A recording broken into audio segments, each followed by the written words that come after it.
Salut. Bon, tu me reconnais pas? Bon, c'est pas grave. Aujourd'hui, une nouvelle capsule. Dans cette capsule, nous allons parler d'énergie.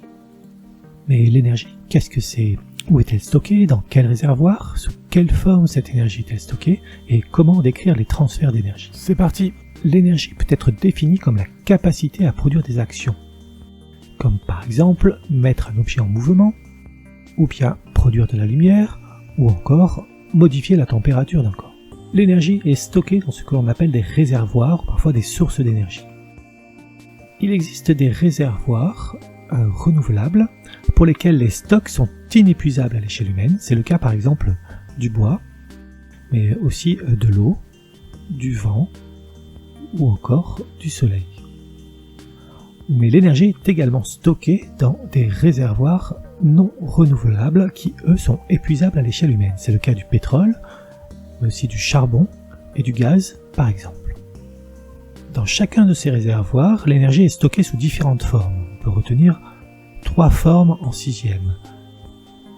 Tout d'abord, l'énergie thermique, liée à la température. Encore, l'énergie chimique, stockée dans la matière. Et enfin, l'énergie mécanique, stockée par exemple dans les objets en mouvement. Cette énergie peut être transférée d'un réservoir à un autre réservoir et d'une forme à l'autre. On retiendra 3 types de transferts en 6e. Le transfert mécanique, le transfert thermique et le transfert par rayonnement. Pour expliquer ces transferts invisibles, nous allons représenter ce qu'il se passe à l'aide d'une chaîne énergétique. Une chaîne est essentiellement composée d'un ensemble de rectangles et de flèches représentant les réservoirs et les transferts. Un rectangle modélise un réservoir d'énergie. Sous ce rectangle, on écrit le nom du réservoir et à l'intérieur de ce rectangle, on écrit la forme d'énergie qu'il contient. On représente une flèche pour indiquer le transfert d'énergie et sous cette flèche ou au-dessus de cette flèche, on écrira le nom du type de transfert. Prenons comme exemple le soleil qui chauffe de l'eau contenue dans une bouteille. On trace un rectangle qui représente le premier réservoir, le soleil. Ce réservoir stocke de l'énergie sous la forme d'énergie thermique.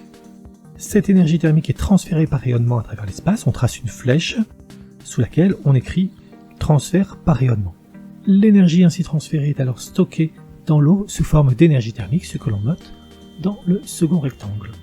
Pour résumer, l'énergie est la capacité à produire des actions. Elle est stockée dans des réservoirs sous différentes formes, sous forme d'énergie thermique, d'énergie chimique ou d'énergie mécanique. Elle peut être transférée d'un réservoir à un autre par 3 types de transferts, le transfert mécanique, le transfert thermique ou le transfert par rayonnement.